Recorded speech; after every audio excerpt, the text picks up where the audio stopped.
हारिनि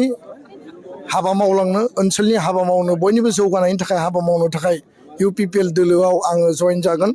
UPPL दोलोआव आङो जइन जागोन UPPL दोलोआव आङो जइन जागोन। हर जाब्लाबो भिडिअखौ लाबोफिननाय जाबाय ससेब्लाबो फरायसा आफादनि आफादगिरि मानगोनां दिपेन बर' बिथाङा दिनै फरायसा आफादनि बिबानखौ हगारना होनाय जाबाय बा एबसुनिफ्राय ओंखारबाय थ' बिथाङा गाबोनो UPPL आव जयनिं जागोन बेयो आंनि राव नङा बिथां दिपेन बर'निनो राव जिहेतु फरायसा आफादनि लाइना एसे बेलेगाव थांनो हासिगौ बे बारावबो दिपेन बर'आ MLA जानो लुबैनाया दानिल' नङा फरायसा आफादाव जेब्लानिफ्राय दङमोन थांखिया बिबोमोन बिनिया MLA जानांगौ रायजोखौ फोसाबलांनांगौ बेमोन खिन्थु थाङै थुङै बे बारावबो जेननायनि लाइनावसो फैदों ना माथाय बेखौ बुंनो रोङा आं बुंदों दाबो UPPL हिसाबै मोननायनि बारा देरहाया बे मोननायनि बारा देरहादोंबा बे भाग्यसो होननांसिगोन बेखौ बेफोरबायदि एग्जाम्पोलावनो होनजायो आं दाबो बुंदों गाहाय BTC आव सालायनाय बेंगिरियानो आवगोलनो बुंनायमोन बिहा खुनु माबा मोनसे जानायनि माबा गैयामोन खिन्थु दा माबा मोनसे जाबाय माबा मोनसेनिफ्राय बैयाव माबा मोनसेयाव जायगा मोनहैबाय दा माबा मोनसेनिफ्राय फैनानै आरो माबा मोनसेयाव थाफैफिनगोन दै बियो नायल' नोंसोरो 10 बोसोरनि उनाव UPPL आ 10 बोसोर जेनथ'ला देरहाथ'ला नै MLA इलेक्सनाव सानैल'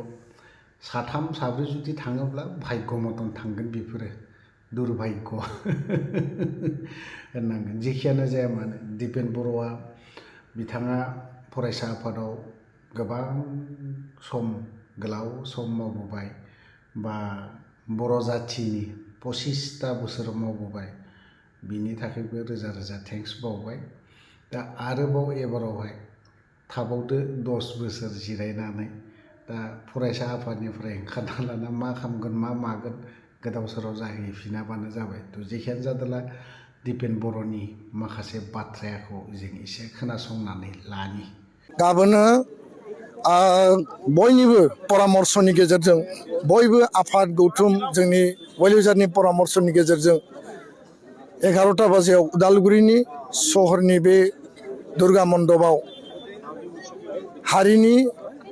हाबा मावलांनो ओनसोलनि हाबा मावनो बयनिबो जौगानायनि थाखाय हाबा मावनो थाखाय UPPL दोलोआव आङो जइन जागोन खिन्थु आं बेखौनो आपिल खालामदों जे जिखि दोलोआव आं थाया मानो गुबै एजेन्डाया जाहैबाय जोंनि सुक्तिनि दफाखौ मावफुंनांगौ बर' हारिनि जेंना जेंसि सुस्रांनांगौ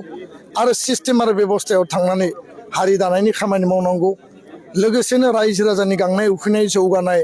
गोदान मोनसे मिजिं जि जुब शक्ति जि युथ लिडार हिसाबै खामानि मावनांगौ आरो बेखायनो आङो खावलायदों गुबुन गुबुन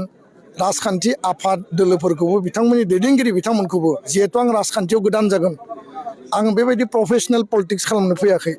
आंनियाव बेबायदि माने बायदिसिना थासारिनि पलिटिक्स खालामनायनि दा परिबेस गैया बेखायनो आङो खावलायदों जे गासैबो आंखौ मदद होनांगौ गासैबो एबसुनि 25 बोसोर जात्रानि फारसे सन्मान होनानै जाहाथे बयबो अनसायो मदद होयो आरो रायजो राजाफ्रा मोनसे सन्मान होयो बिनि थाखाय आङो खावलायदों खारन पलिटिक्सआ जोबोद क्रिटिकेल क्रुसियेल आरो जथेस्थ' प्रत्याह्बान आरो चेलेन्जेस दङ खिन्थु बे प्रत्याह्बान आरो चेलेन्जखौ नेवसिनानैबाबो जों आवगायलांनांगोन हारि आरो समाज दानायनि थाखाय ओनसोलनि जौगानायनि थाखाय रायजो राजानि जौगानायनि थाखाय गोजोन्थों।